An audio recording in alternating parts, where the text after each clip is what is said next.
I think we haven't heard from Huawei for quite some time now, I think, right? Because of the ban issue that was implemented by Trump, by the US government on collaborating from US companies with transacting with Huawei company in terms of the 5G, in terms of the chipset, so they can't produce any more flagship mobile phones. And I think their supplies is going to run out by later this year. So is it doom for Huawei? Well, not according to their chairman Guo Ping.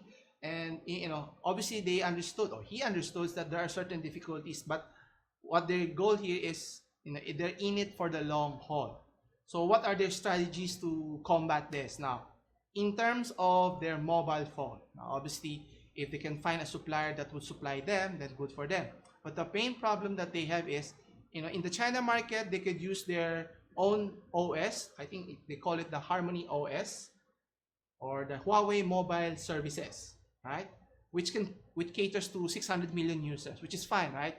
But the problem lies is once they try to extend their reach and sell to other regions, to other markets, wherein lies the problem. Because for the rest of us, if you're not an Apple user, you're an Android user, right? So you rely heavily on Google's Android, what do you call this? Google apps. So what can Huawei do here? Are they at a loss here? Is there no hope? Well, they're fighting back. So they're planning, that's actually planning. They're developing a third app, a third OS, not app, third OS that would compete against Google's App Store. Okay, so meaning in the very near future, which they're not, they're not that far away, maybe in terms of months or even years. So let's take a look here. So how are they fighting back? So they have already deployed a OS, as I mentioned, probably by end of the year. Okay. Now, obviously, based on what the chairman was said, Guo Ping is stating that they're not wasting an opportunity, even though they're in a crisis, right? Obviously, they're being complimentary to Google here, stating that they want to rekindle the relationship if they were to be allowed to. But if not, then they have to chart their own path. What do I mean? Meaning they have to create their own. They'll be forced. They are forced to innovate their own products, meaning not just creating hardware, but in terms of software development as well, which is what they're doing here, right?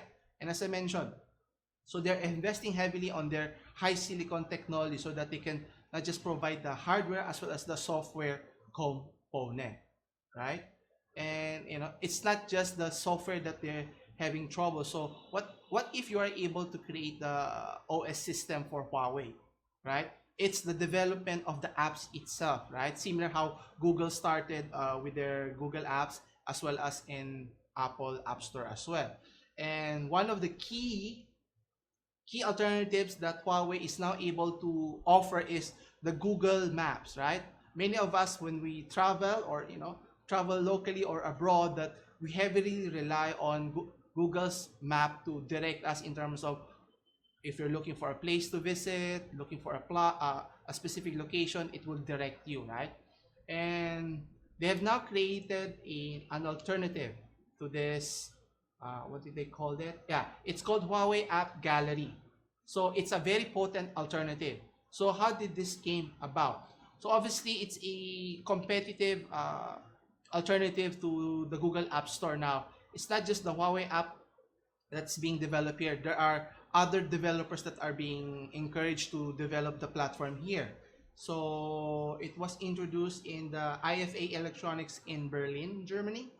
So they're focusing, obviously they still have a strong foothold in the European customers, that they are reassuring that the phones that you have bought in the present and even in the future are still going to work properly.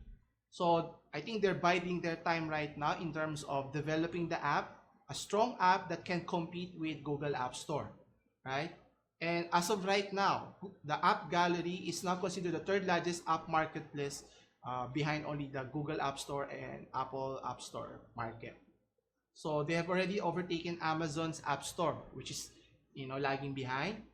So what's interesting here is their App Store is introducing 5,000 new apps. So meaning this is looking even more promising. So especially if you're a Huawei user. So we have to wait and see, but can always look positive. And right now they have 33 million active users monthly. And in terms of worldwide active users, they have 400, roughly almost 500 million worldwide. So in terms of global registered development or development team, they have roughly about less than 2 million. So there's a lot of people, uh, trying to create apps for that particular segment. And what does this indicate? Obviously, the way to go in terms of creating the app store here is with the help of one of the more popular navigation apps. I don't know if you're familiar with TomTom Go Navigation. So let's see here.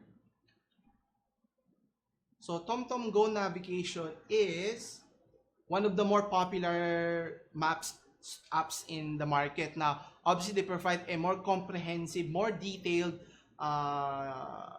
information, even though if you're offline. But obviously, at a trade-off, you have to pay for their services. Now, obviously, if you're travel a lot, I think that's a good investment that you can use. Whether you subscribe to the 1 year, 6 months, or even monthly subscription. So it depends in terms of your usage here. And they're working with Huawei to develop an app here. Now, if that turns out well, then more competition is always better for the consumer. We have more choices, and Google will be forced to even innovate further with their technology. And at the end of the day, consumers win-win here. Anyway, I'm sure Google is a little bit concerned, right?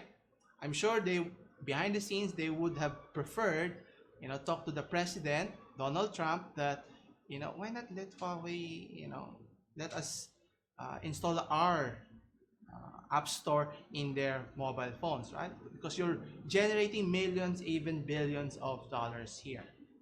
But again, this is how it played out, so we have to wait and see what happens next.